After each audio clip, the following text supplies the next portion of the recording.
Hi friends, ఈరోజు అయితే మేము మా మిద్దె తోటలో కూరగాయల విత్తనాలు పెట్టడానికి అయితే వచ్చినాం. ఈరోజు వెదర్ అయితే చాలా బాగుంది, చిన్న చిన్న వర్షం కూడా పడుతుంది. అట్లనే కోతుల బెడద తట్టుకోలేక ఒక జెండా కూడా పెట్టినాం. జెండాను చూపిరా. హనుమాన్ జెండా అయితే ప్రతిసారి పెడతాం, ఈసారి కూడా ఒకటి ఈరోజు మళ్ళీ కొత్త జెండా అయితే పెట్టినాం. మా వారైతే జెండా కడుతుండ్రు. జెండా ఎట్లా కట్టినాం అనేది కూడా వీడియో పోస్ట్ చేస్తాం మీకు చూడండి. ఇప్పుడు ఈ టబ్బులో అయితే మనం చిక్కుడు విత్తులు పెడుతున్నాం. ఇవి చిక్కుడు విత్తులు అన్నట్టు మనకి ఒక 2-3 డేస్లో మొలకలు అయితే వస్తాయి. ఇంకా మట్టి మంచిగా వర్షం పడుతుంది కాబట్టి మంచిగా ఉంది. ఇంకా చాలా గడ్డ అయితే పెరిగింది చెట్లలో, కొన్ని టబ్లలో. ఇట్లా చాలా వరకు నేను తీసేస్తున్నా, అది కూడా ఒక చూపిస్తాను మీకు. వర్షానికైతే ఫుల్గా గడ్డి మొలిచింది ఇట్లా బాగా. ఇంకా కొన్ని పాలకూర, పచ్చకూర, ఇంకా చుక్కకూర విత్తనాలు కూడా తీసుకొచ్చి వేద్దామని అనుకుంటున్నా. అవి అయితే తెచ్చిన తర్వాత అవి కూడా టబ్లలో వేసి ఇట్లా అంటే కథం మనకు మంచిగా మొలకలు వచ్చిన తర్వాత మళ్ళీ చూపిస్తా. ఇంకా కాకరకాయ ఇత్తులు, ఆ కాకరకాయ అని అంటారు కదా, ఇంక ఇవి కూడా నేను విత్తనాలు సేకరించిన.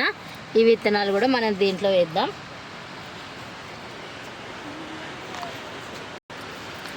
విత్తనాలు ఈ టబ్బులో అయితే ఇందులో గోడుచిక్కుడు విత్తనాలు వేస్తున్నా. ఇట్లా మనం అక్కడ 2 వేసినామంటే మంచిగా వస్తే మన కాయలు కూడా వస్తాయి. ఇంకా నేనైతే అన్ని విత్తనాలు వేసుకుంటున్నా. ఈ కోతులు ఏం చేస్తాయో అర్థమవుతుంది. దీంట్లో కూడా మనం కొన్ని అయితే వేస్తున్నాం. ఇంకా ఇక్కడ కూడా కొన్ని వేస్తా. విద్దులు వేయవా?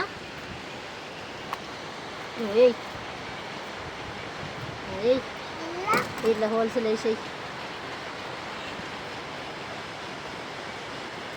ఇప్పుడే మా వాడు చెప్పినట్టు ఉంటుంది మంచిగా గుడ్డు. ఈ టబ్లో అయితే కాకరకాయ విత్తనాలు పెడుతున్నా. ఇవన్నీ నేను మార్కెట్లో ఒక అంకుల్ అయితే అమ్ముతాడు, తన దగ్గర ఎప్పుడు డైలీ ప్రతి సంవత్సరం కొనుకొచ్చుకుంటా. చెట్లు అయితే మంచిగా వస్తాయి, మనకి మంచిగా కాయలు కూడా కాస్తాయి. ఇంకా కాకర చెట్టు జోలికైతే కోతి రాదేమో. ఇట్లా అయితే పెట్టుకుంటే ఇది ఇక్కడ నుండి మనకి ఇక్కడ జాలి ఉంది కాబట్టి ఈ జాలి ఇట్లా నిలిచిన పెడితే ఈ జాలికి అయితే తీగ పడుతుంది. తీగలు వచ్చిన తర్వాత ఈ జాలి మీద పెడదాం. ప్రతి ఇయర్ దీనికోసమే ఇట్లా పెట్టేస్తాం మీకు. ఇంకా కాకర విత్తనాలు ఇక్కడ చూడండి. మనకి శంకుపూల చెట్టు ఎంత చిన్నగా ఉంది కానీ చూసిలా 2 ఫ్లవర్స్ అయితే వచ్చినాయి. ఇంకా చాలా ఉన్నాయి శంకుపూల చెట్లు ఇక్కడ ఇవన్నీ. ఒక్క చెట్టు ఉంటే ఆ విత్తనాలు అన్నీ పడి మొలిచినాయి అన్నట్టు. ఇట్లా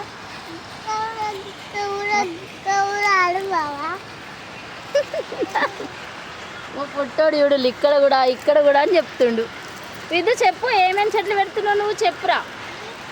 అయితే ఈ తట్టలో ఈ చిన్న పచ్చకూర, ఇది ఇంకా తోటకూర అంటారు. ఈ విత్తనాలు అయితే వేస్తున్నా. చిన్నగా మంచిగా ఉంటుంది. చిన్న ఆకుల పచ్చకూర అయితే అంటారు. విద్దు అట్లా ఏకరా.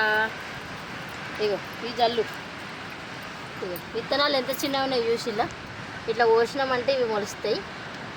వర్షాకాలం ఏ విత్తనాలు వేసినా ఇంకా భూమిలో వాటి విత్తనం పెట్టుకోదు అంటారు కదా, అట్లనే మనం ఏ విత్తనం వేసినా కానీ తనకు ఇంకా వాటికవే మొలిచిన చెట్లు అయితే బాగున్నాయి. ఇంకా నేను ఒకటి చూపిస్తాను మీకు చూడండి. ఇక్కడ బెండ చెట్టు ఉంది కదా, బెండ చెట్టుకు మనకు విత్తనాలు వచ్చినాయి. చూడండి ఎన్ని వచ్చినాయి. మనం 10 రూపీస్ పెడితే అసలు 10 విత్తనాలు కూడా రావట్లేదు. అట్లాంటిది మనకు ఒక్క చెట్టు ద్వారా ఇన్ని విత్తనాలు వచ్చినాయి. ఇప్పుడు మనం వీటిని కూడా అక్కడక్కడ పెట్టుకుందాం. మంచిగా ఉంటుంది బెండ చెట్టు మాత్రం. చూసిరా బెండకాయ ఎంత మంచిగా వచ్చింది. ఇంకా నేను బాగా రోజుల నుంచి చెట్ల దగ్గరికి రాలేదు కాబట్టి ఇట్లా విత్తనాలన్నీ ముదిరిపోయినాయి బెండకాయలు నుండి. ఇంకున్నాయి కింద కొన్ని రాళ్ళే, అవి కూడా తీసి మనం కొన్ని టబ్లలో అయితే వేద్దాం. ఫస్ట్ ఇక్కడ వేద్దాం. ఇక్కడైతే బెండ విత్తనాలు వేస్తున్నాయి ఈ తట్టలో. ఇది నువ్వే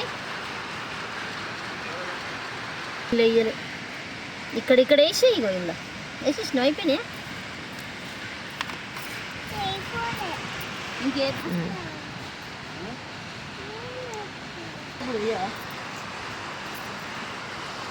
మా ఆయనతో కూడా పని చేపిస్తుంది. ఇవన్నీ విత్తనాలు బెండ విత్తనాలు అయితే వీటిలో వేస్తుంది. ఇక్కడ హోల్స్ ఉంది. గుడ్డు విత్తనాలు లేదా అన్నీ వేస్తావా? చూడండి వీళ్ళందరూ చెట్ల పిచ్చోళ్ళే నా లెక్క. నాకైతే మంచి హెల్ప్ చేస్తారు. వీటిలలో గడ్డి వీకడానికి అయితే మా చిట్టి, ఇంకా ప్రియ, మా విద్దు, ఇంకా మా వారు, మేమందరం వచ్చి అయితే ఈరోజు చెట్లలో గడ్డంతా వీకి విత్తనాలు అయితే వేసి పోతున్నాం. ఇంకా మొలకలు వచ్చిన తర్వాత మా చెట్లు అయితే చూపిస్తా. ఇంకా మా చెట్ల వీడియో మిద్దెతోటి ఎలా ఉందో కామెంట్ చేయండి, సబ్స్క్రైబ్ చేసుకోండి, లైక్ చేయండి, షేర్ చేయండి, కామెంట్ చేయండి. Thank you. విద్దు బాయ్ చెప్పు.